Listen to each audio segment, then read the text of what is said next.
Ketika Tuhan Yesus ditanya oleh murid-muridnya, apa tanda kedatanganmu dan tanda kesudahan dunia ini? Tuhan Yesus menjawab, dan di antaranya dia sebutkan dari Matius 24 ayat 14. Dan Injil kerajaan ini akan diberitakan di seluruh dunia menjadi kesaksian bagi semua bangsa.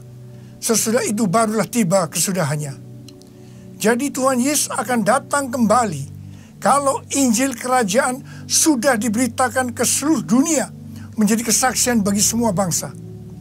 Tuhan Yesus pasti datang kembali. Amin. Karena itu dia memberikan amanat agung kepada murid-muridnya. Tuhan Yesus menyuruh murid-muridnya pergi menginjil dan menjadikan semua bangsa itu murid Tuhan Yesus. Siapa yang dimaksudkan dengan murid Tuhan Yesus? Murid Tuhan Yesus adalah mereka-mereka yang hidupnya sama seperti Kristus telah hidup. Karena mereka hidup sama seperti Kristus telah hidup, maka mereka akan menjadi serupa dengan gambar Yesus. Goal kita sebagai orang Kristen adalah menjadi serupa dengan gambar Yesus. Artinya menjadi murid Tuhan Yesus. Kalau kita melihat penginjilan untuk melakukan amanat agung Tuhan Yesus dilakukan secara global. Sekali lagi saya mau katakan, kalau kita melihat penginjilan untuk melakukan amanat agung Tuhan Yesus dilakukan secara global, itu merupakan tanda bahwa Tuhan Yesus akan datang kembali. Aku percaya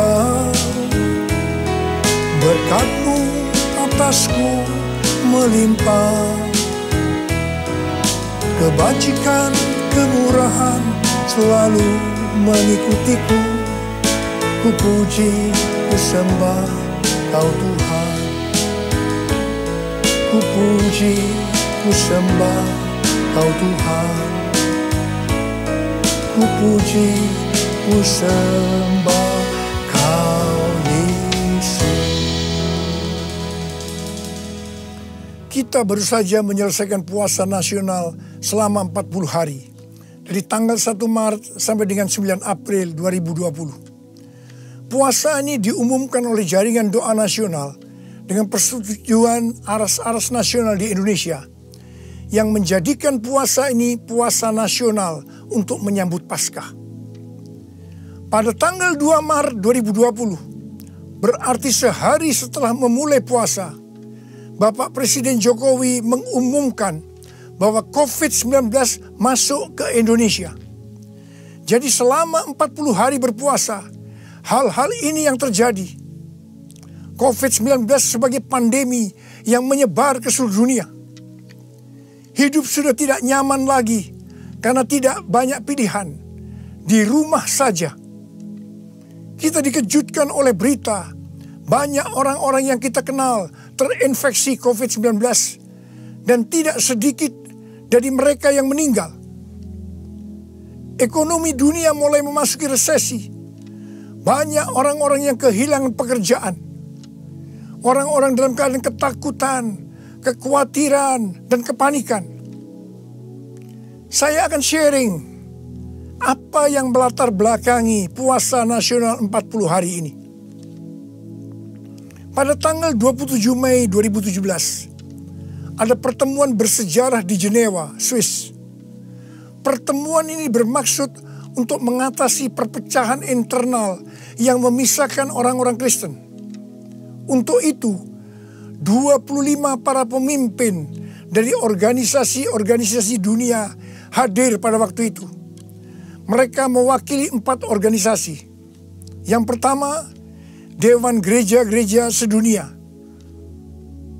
Yang kedua, Persekutuan Pentakosta Dunia. Yang ketiga, Aliansi Injili Sedunia. Dan yang keempat, Pejabat Vatikan mewakili Paus. Pertemuan ini menghasilkan kesepakatan bahwa mereka akan menjalankan misi Tuhan bersama-sama. Haleluya! Tahun 2018, Indonesia merespon pertemuan tersebut di atas dengan cara para pemimpin Kristen dan Katolik berkumpul di Brastagi, Sumatera Utara, dan menghasilkan kesepakatan untuk melakukan misi Tuhan bersama-sama, yang artinya melakukan amanat agung Tuhan Yesus bersama-sama. Bagi saya, dengan kejadian ini, melakukan amanat agung bersama-sama bukan sebuah wacana, tetapi itu merupakan sebuah kenyataan dan sedang terjadi. Tuhan Yesus menyuruh gerejanya pergi menginjil dan menjadikan semua bangsa murid Tuhan Yesus. Ini adalah amanat agung Tuhan Yesus. Pada bulan Januari 2020, para pemimpin gereja berkumpul lagi untuk membahas bentuk konkret dari melakukan amanat agung bersama-sama. Para pemimpin yang hadir dalam pertemuan itu tersentak ketika saya bersaksi bahwa saya diundang ke Brasil untuk acara The Sun Brasil, karena ada kegerakan anak-anak muda yang fenomenal. Untuk acara The Sun Brasil ini, mereka menyediakan satu stadion di Sao Paulo dengan kapasitas sekitar 80.000 orang. Pada waktu tiket dijual, kurang dari 6 jam tiket terjual habis. Dan waiting list sangat banyak. Mereka kaget dan menyiapkan stadion kedua di Sao Paulo. Tiket stadion yang kedua habis terjual sekitar 3 hari. Dan masih banyak yang waiting list. Akhirnya mereka mencari stadion yang ketiga di Brasilia, ibu kota Brasil. Jumlah anak-anak muda yang hadir sekitar 180.000 orang dengan umur rata-rata 24 tahun.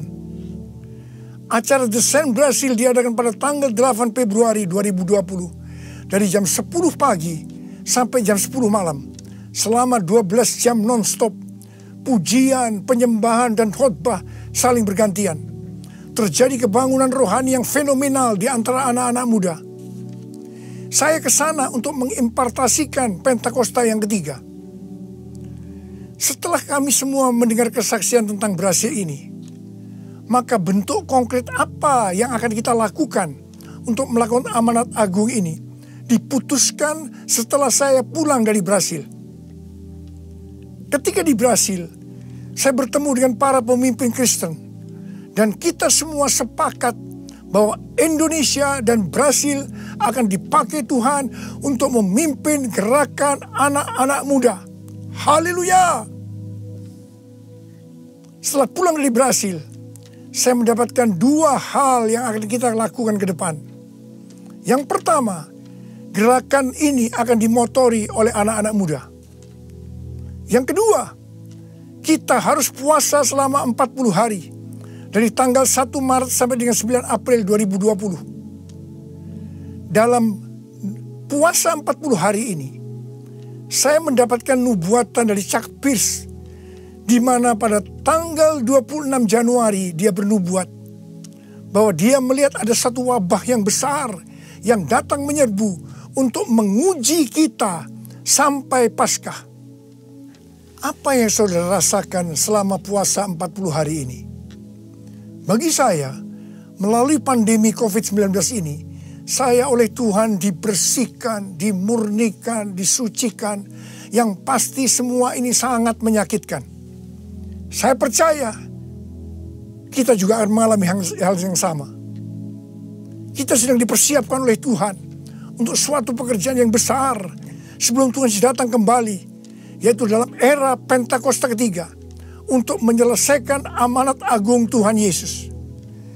Saya akan mengajak saudara untuk melanjutkan puasa ini dari tanggal 10 April sampai 28 Mei 2020. Cindy Jacob bernubuat dalam acara Global Communion Service bahwa dari Paskah sampai peringatan hari Pentakosta, Tuhan akan mempersiapkan gerejanya untuk memasuki Pentakosta ketiga, di mana akan terjadi penuaian jiwa yang luar biasa.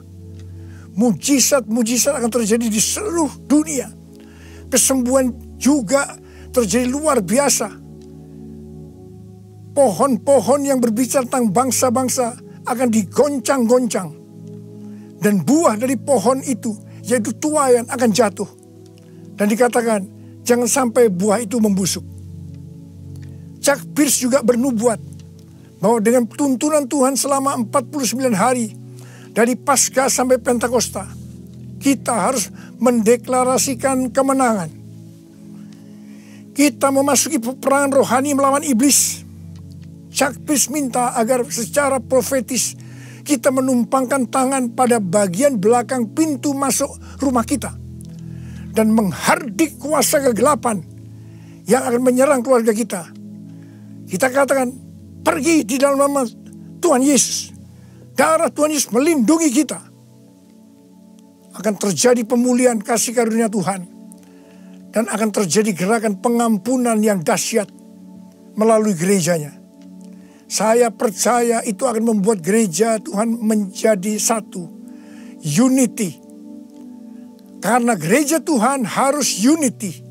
Gereja Tuhan harus menjadi satu hati. Gereja tidak boleh saling menjelekkan. Gereja tidak boleh saling menghakimi. Gereja tidak boleh saling menuduh. Gereja tidak boleh saling menyerang. Karena sesuai dengan Yohanes 17, bahwa unity atau kesatuan hati adalah kunci utama untuk penuaian jiwa. Dan kita sekarang sedang menyelesaikan amanat agung. Setelah itu Tuhan Yesus datang kembali. Mari angkat tangan saudara, kita berdoa. Tuhan, Engkau ingatkan hari-hari ini. Kami di tengah-tengah era Pentakosta ketiga. Kami diminta oleh Tuhan, disuruh oleh Tuhan untuk menyelesaikan amanat agung Tuhan Yesus. Ya Bapa, Engkau menghendaki kami bersatu, menjadi satu hati, unity. Karena unity adalah kunci utama untuk penuaian jiwa. Bapa, Hamba berdoa buat rekan-rekan kami semua. Gereja-gereja Tuhan yang ada di Indonesia. Biar kami semua unity, satu hati untuk menyelesaikan amanat agung Tuhan Yesus.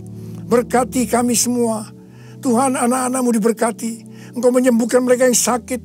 Sembuh dalam nama Yesus. Sembuh dalam nama Yesus. Sembuh dalam nama Yesus. Terima kasih Tuhan.